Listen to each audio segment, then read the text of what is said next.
Bienvenue au JECFC 2025. Je suis le docteur Olivier Piot, cardiologue rythmologue au Centre cardiologique du Nord à Saint-Denis.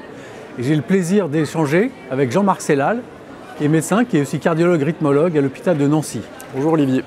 Donc on va parler de la gestion et de la prise en charge des traitements du patient après l'ablation de la fibrillation atriale. On connaît les excellents résultats de l'ablation de la fibrillation atriale et la question qui se pose souvent, c'est comment on va gérer les traitements et le suivi du patient. Donc j'aurais une première question sur le traitement anticoagulant. Comment on va gérer ce traitement anticoagulant après une ablation de fibrillation atriale? Effectivement, c'est une question qui est centrale. C'est un traitement qui est associé à un certain nombre de complications, donc il faut le prescrire à bon escient. Déjà, le premier point, c'est qu'il est important que le patient n'arrête pas son traitement avant. La procédure doit être réalisée sans interruption du traitement anticoagulant au préalable. Et toute la question, c'est après, que va-t-on faire de ce traitement?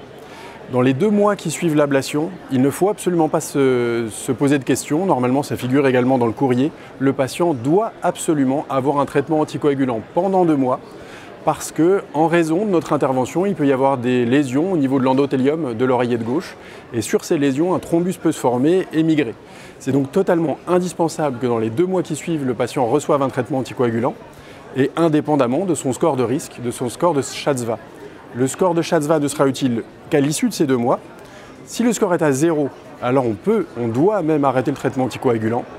Si le score de Schatzva est supérieur ou égal à 2, il faut poursuivre le traitement anticoagulant, que l'intervention ait fonctionné ou non, c'est très important, même le patient chez qui cela a marché et qui reste en rythme sinusal, si son Schatzva est à 2 ou plus, on doit continuer ce traitement anticoagulant. Et la zone grise habituelle, le Schatzva à 1, la dernière réunion des experts autour d'une conférence de consensus, était plutôt en faveur d'un traitement un petit peu entre les deux, c'est-à-dire qu'on le continue durant 1 an, et au bout d'1 an, si ça se passe bien, on peut envisager d'arrêter le traitement anticoagulant chez ce patient, surtout s'il reste en rythme sinusal. Donc ça, c'est le traitement anticoagulant. En effet, c'est un message très important. Concernant maintenant le traitement antiarythmique, bêta-bloquant, les médicaments qui permettent de contrôler le rythme, comment on fait après une ablation de fibrillation atriale? Là encore, c'est très important parce que paradoxalement, ce n'est pas forcément le traitement qui embête le plus les patients. Les patients, souvent, ils veulent faire l'ablation pour arrêter les anticoagulants, mais non, ça ne dépendra pas des résultats de l'intervention. L'ablation ne servira pas à arrêter les anticoagulants, mais elle doit nous permettre d'arrêter les antiarythmiques. Parce que les antiarythmiques, ce n'est pas neutre sur le plan de la mortalité. Et donc, il faut qu'on s'efforce d'arrêter les antiarythmiques. Mais il y a un problème, c'est qu'à cause de notre ablation, entre guillemets, pendant les premières semaines, on considère que ça peut durer jusqu'à 3 mois, il y a un phénomène d'œdème et d'inflammation au niveau de l'oreillette. Et dans les 3 premiers mois, en raison de l'inflammation, le patient peut faire des arythmies. Alors on sait que ces arythmies ne sont pas graves, c'est-à-dire que ce n'est pas parce que le patient fait des arythmies pendant les premières semaines que les résultats au long cours seront plus mauvais. Mais par contre, pour les patients, ça peut être franchement désagréable. Déjà sur le plan psychologique, ils font une intervention pour supprimer de l'AFA et à cause de notre intervention dans les premières semaines, ils ont plus d'arythmie. Donc ça peut être intéressant de prescrire les antiarythmiques chez ces patients si l'AFA était mal tolérée et si les antiarythmiques étaient bien tolérés. Donc je dirais qu'en fonction de la tolérance des patients, on peut traiter pendant les 2-3 premiers mois par antiarythmique, mais à l'issue de ces 3 mois, il ne faut quand même pas oublier d'essayer d'arrêter les antiarythmiques parce que le bénéfice de nos ablations, c'est que le patient ne fasse plus d'arythmie mais qu'il n'ait plus les antiarythmiques également. Ok, c'est très clair. Et donc maintenant, je pense que les cardiologues qui reçoivent les patients après une ablation vont voir parfois que des patients ont eu des inhibiteurs de la pompe à protons. Est-ce que c'est donné systématiquement et pour combien de temps? Je pense qu'on peut faire ça de façon, voilà, un message très simple. Oui, globalement, il n'y a aucune preuve sur les inhibiteurs de la pompe à protons. Ça ne diminue pas le risque de fistule atrio-œsophagienne. Et les nouvelles énergies qui sont utilisées aujourd'hui, en particulier l'électroporation, n'exposent pas au risque de fistule atrio-œsophagienne. Donc je pense qu'il n'y a pas de nécessité de prescrire de manière systématique un inhibiteur de la pompe à protons dans les suites d'une ablation. Donc ça, c'est les médicaments. Donc ça, c'est important, anticoagulants, antiarythmiques, inhibiteurs de la pompe à protons. La gestion, le suivi et les facteurs de risque, les comorbidités.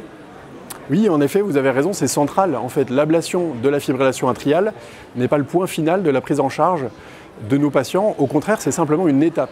Donc c'est indispensable qu'on les sensibilise avant aux différents facteurs de risque et c'est indispensable qu'ils continuent derrière à prendre en charge ces facteurs de risque, sinon ils rechuteront en fibrillation atriale. Donc les principaux, c'est bien contrôler la pression artérielle, essayer de perdre un petit peu de poids s'ils sont en surpoids, avoir de l'activité physique régulière. C'est vraiment une prise en charge globale qui, encore une fois, doit être plutôt renforcée par l'intervention plutôt que d'être abandonnée après l'intervention. C'est vraiment central. Merci beaucoup Jean-Marc. Je crois qu'on peut tirer vraiment trois conclusions, on va dire, de notre échange pour la gestion, le suivi et les traitements du patient après ablation de la fibrillation atriale. Le premier qui est fondamental concernant le traitement anticoagulant, qu'on n'interrompt pas pendant évidemment la procédure d'ablation, qu'on va poursuivre 2 mois systématiquement pour tous les patients et qu'on va par la suite poursuivre selon le score de risque thrombembolique SATSVA. Ça, c'est un message vraiment très clair. Traitement antiarythmique, ça dépend de la tolérance finalement, et on va parfois poursuivre le traitement antiarythmique quelques semaines, quelques mois après l'ablation pour éviter des récidives précoces et que le patient soit plus confortable ou fasse moins d'insuffisance cardiaque. Et par contre, avec un objectif d'arrêter ce traitement au moins au bout de 2 mois.